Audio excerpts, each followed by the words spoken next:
Morning everyone, welcome back to a new blog. আজকে 4 মে 2026। আজকে তো একটা বিশেষ দিন ওয়েস্ট বেঙ্গলের জন্য, পশ্চিমবঙ্গের জন্য। কারণ আজকে ভোটের রেজাল্ট, আর ভোটের রেজাল্ট মানে ভোট যতদিন চলছে আমাদের তো কোনো রক্ষে নেই। আজকে দীপের তো কাউন্টিংয়ের ডিউটি আছে, ও সকাল 6টায় যাবে এসকে এখানে।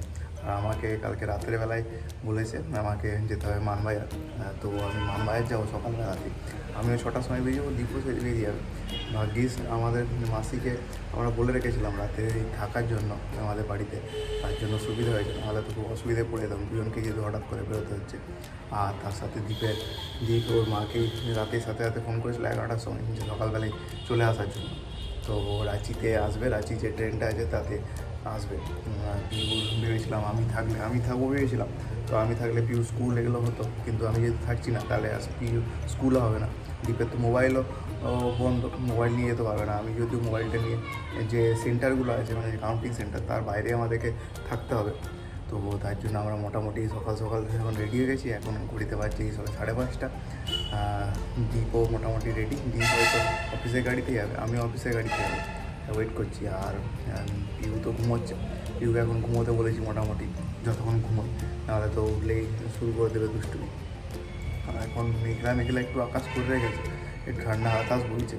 তো দেখা যাক এবারে কখন কি সারাদিন কি হয়।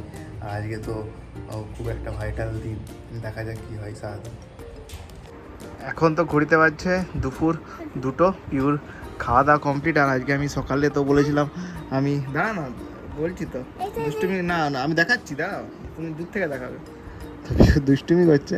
তো সকালবেলায় তো গেছিলাম মানবাজার কাউন্টিং সেন্টারে, ওখানে কাজ ছিল। তো ওখান থেকে যাই হোক তাড়াতাড়ি আমার হয়ে গেছিলো কাজ, তো চলে এসেছিলাম। তো দীপ তো অলরেডি আছে, এখন কাউন্টিংয়ে হচ্ছেই এসকেইউতে। আসার পর পিহুর এখন দুষ্টুমি, সকালবেলা এসেই প্রচণ্ড দুষ্টুমি করছিলো, একটু ভিডিও করতে দেয়নি, এসেই কান্নাকাটি। তারপর এখন ও বলছে এই এখানে একটা আমাকে তো দেখাচ্ছি, এখানে একটা এরকম চুম্বকের মতো আছে, এটা ওর বন্ধুর এই চুম্বকটা। তো চুম্বকটা নিয়ে এখন ও খেলাধুলো করবে। তো আমাকে নুকোতে হবে, বলছে নুকোচুরি খেলবো এই চুম্বকটা নিয়ে। বললাম ঠিক আছে, এখন বসেছি। আর এখন তো ভোটের মোটামুটি ফলাফল অনেকটাই চলে এসছে, যদিও দ্বীপের মনে হয় কাউন্টিং শেষ হতে হতে অনেক রাত হয়ে যাবে, হয়তো 7টা-8টা বেজেও যেতে পারে, দেখা যাক কখন কি হয়। হ্যাঁ, আর আজকে ভাগ্যিস তাড়াতাড়ি হয়ে গেল আমার মানবাজার গাড়িটা, না হলে তো অবস্থা খারাপ হয়ে যেত। সকালবেলায় উঠে যেতে আছে, আজকে তো স্কুল যেতে পারিনি, তাই পিও কালকে স্কুল যাবে। হ্যাঁ না, এটা চিনবে। এখন তো ঘড়িতে 4টা, আর এটা আমাদের এসকেইউ যেখানে গণনা কেন্দ্র সেই সামনেই। আর মোটামুটি এখন তো সবাই বুঝেই গেছে যে কারা জিতছে পুরুলিয়ায় তো পুরোপুরি যে 9টা আসন আছে 9টাতেই বিজেপি জিতে গেছে, তার জন্য সবাই হোলি খেলা শুরু করেছে। আর পুরো রাস্তা পুরো জ্যাম এখন। অফিস থেকে এসেই 6টার সময় পিউকে নিয়ে বেরিয়েছি বাইরে। আজকে তো মা নেই, আমাকে নিয়েই পুরো বিকেলটা পিউকে খেলাতে হবে। পিউ ওর বন্ধুদের সাথে বেরিয়ে গেছে, তুতান আছে এখানে, সৌমিতা দিদি আছে।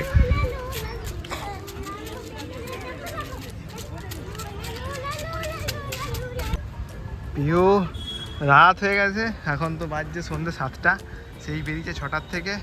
আর আজকে তো সারাক্ষণ পিউ তো মায়ের থেকে দূরে আছে। আর পিউ এখন পুরো স্লিপার দোল সব কিছু খেলাধুলো মহা আনন্দে করে নিয়েছে। আর এদিকে সবাই ভোটের উত্তাপে জর্জরিত, পিউর কাছে সেটা কোনো ফ্যাক্টরি নেই, পিউর কাছে ভোটে কোনো কী হচ্ছে না করছে কোনো ব্যাপার নয়। পিউ ভোটের কী হয়েছে না হচ্ছে, আর সবাই এখানে আজকে পুরো আলোচনা আমাদের যে মাঠে হচ্ছে শুধুই ভোটের রেজাল্ট। তো পিহুকে এবার ফাইনালি নিয়ে, তবে আজকে মনে হয় আর হোমওয়ার্ক করা হবে না, কারণ ওর মাও নেই। আর এইদিকে খাওয়ার দাওয়ার সব কিছু অনেকটাই লেট হয়ে যাবে। তো কালকে স্কুল হয়তো যাবে, কিন্তু হয়তো হোমওয়ার্ক নাও হতে পারে, দেখা যাক কতটা করানো যায়। দীপ এই জাস্ট এলো, এখন ঘুরতে পারছে 8:30টার মতো। তো সব কমপ্লিট করে গুছি টুচি তারপর বলছে এসছে সব হাউস যায়নি, ট্রাঙ্ক লোড হচ্ছে গাড়িতে, তখন চলে এলাম মেক করেছে, আমি বলে চলে এলাম। আর পিউ সকাল থেকে দেখা হয়নি, তার জন্য একদম এসেই একদম চেপে গেছে মায়ের কোলে। ওকে এত টিফিন আমি তো খেয়ে শেষ করতে পারিনি। আমি দুটো চকলেট দেখলাম, বড় বড় চকলেট দিয়েছে, চকলেটগুলো পকেটে রেখেছি যে আমি তাহলে খাবো। এত চেকিং হয়েছে, খানে পিনে का सब सामान है तो फेंक दीजिए और खा लीजिए। আমি তাহলে খেয়েই নি। তখন ভুটানের মা বলছে চকলেটটাও রাখতে দিল না। না, দেখলি এত চেকিং, চুলের ভেতরেও চেকিং করছে, চুলের ভেতরে, জুতোর নিচে সব Ladies ছিল দেখছে। নাকি? হ্যাঁ, লেডিস সিআরপিএফ। চুলের ভেতরে ভেতরে ভেতরে হাত দিয়ে দেখছে কিছু আছে কিনা, প্রচুর চেকিং।